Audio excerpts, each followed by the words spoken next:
Bonjour à tous, Parashat Mishpatim. Cette paracha, elle est très riche en mitzvot. Il y a au moins 24 mitzvot dans cette paracha sur les 613. Un des passages qu'il est écrit, Ki tireh chamor sona achar ovetz tachat masao, vechad alta me'azov lo, azov ta'azov imo. Si tu rencontres l'âne de ton ennemi, un homme que tu détestes, et qui est en train de tomber à cause de la charge qu'il a sur le dos, eh ben, tu dois aller l'aider. Tu dois aller l'aider. Et c'est vraiment une question qui se pose ici, parce que ça veut dire quoi? Un homme que tu détestes. Mais il est écrit dans la Torah, Lotisna et achicha bilvavecha, tu n'as pas le droit de détester. Donc, comment c'est possible de dire si tu vas rencontrer un homme que tu détestes? Pour répondre à cette question, nous allons emmener le traité de Psachim, la page 113b. Il est écrit là-bas qu'Akadosh Baruch Hu déteste 3 sortes de personnes. La première personne, c'est celui qui parle avec la bouche, mais qui pense autre chose dans son cœur. La deuxième personne, c'est celui qui connaît un témoignage pour aider son prochain et qui va pas témoigner. Et la troisième personne, c'est celui qui a vu quelque chose de chez son prochain, un témoignage d'adultère, et qui va témoigner tout seul. C'est-à-dire que un témoignage, ça se fait à deux. Quand tu viens tout seul, c'est pas un témoignage, c'est du lashon hara, c'est de la mauvaise langue. On peut pas te croire quoi qu'il arrive. Donc tu n'as pas le droit de témoigner. Et sur cela, la Gemara ramène une histoire qu'il y avait une fois un homme qui s'appelait Touvia et il a fauté une faute d'adultère. Son prochain zigode, il l'a vu. Il est parti voir Rav Papa pour raconter. Rav Papa, il a dit au Bedin, prenez-le, ce zigode, et donnez-lui des coups. Et là, il comprend pas zigod. Il dit quoi? J'ai pas compris. Touvia, chata, zigod, mingad. C'est Touvia qui a fauté et c'est moi qui prends les coups. Il dit non. Lui qui l'a fauté, on veut pas croire ton lashon hara. Mais toi, tu dois prendre des coups parce que tu as dit du lashon hara. Pourquoi?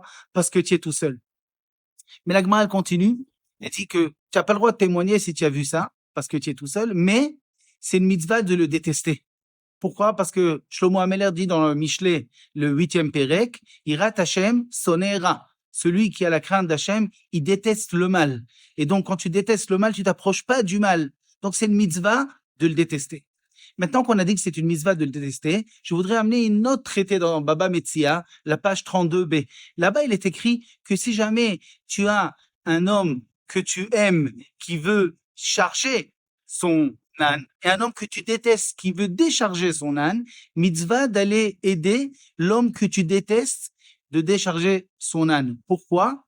Pour travailler sur ton mauvais penchant. La kouf et titzro. Parce que tu dois travailler sur toi et arrêter de détester. Et là, on comprend plus rien. Parce que tu m'as dit d'un côté que c'est une mitzvah de détester et maintenant tu dis que je dois travailler sur moi pour arrêter de détester.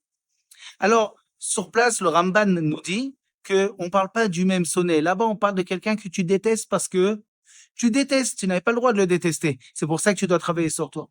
Mais Tosfot, sur place, dans le traité Psachim 113, il dit non, on parle du même sonnet. On parle de la personne que tu as le droit de détester. Alors, si c'est cette personne-là, pourquoi je dois travailler sur moi? Je n'ai pas à travailler. Et Tosfot ramène le Michelet, le Michelet de Shlomo Ameler, dans le Pérec 28. Là-bas, il est écrit Kamaim apanim la panim, ken lev adam la adam. De la même manière, quand tu te regardes dans de l'eau, tu te vois toi-même, tu te regardes dans un miroir, tu souris dans le miroir te sourit de retour. Eh bien, la même chose avec le cœur. Quand tu aimes quelqu'un, eh bien, cette personne automatiquement, elle t'aime. Quand tu détestes quelqu'un, même c'est que dans le cœur, eh bien, elle te déteste. Alors, qu'est-ce qui va se passer maintenant? Toi, tu le détestes, et alors, elle, et toi, tu fais une mitzvah quand tu le détestes, mais elle va te détester, elle n'a pas le droit de te détester. Alors, si toi, tu vas l'aider, il va comprendre qu'en vérité, tu le détestes pas. Et donc, il va pas te détester en retour. C'est-à-dire que quand c'est marqué que tu dois aller l'aider pour la kouf et titzro, pour travailler sur ton mauvais penchant, c'est pas le tien, c'est sur son mauvais penchant. Parce que toi, tu as le droit de te détester, mais lui n'a pas le droit de te détester. C'est pour ça que tu dois aller l'aider. Shabbat shalom.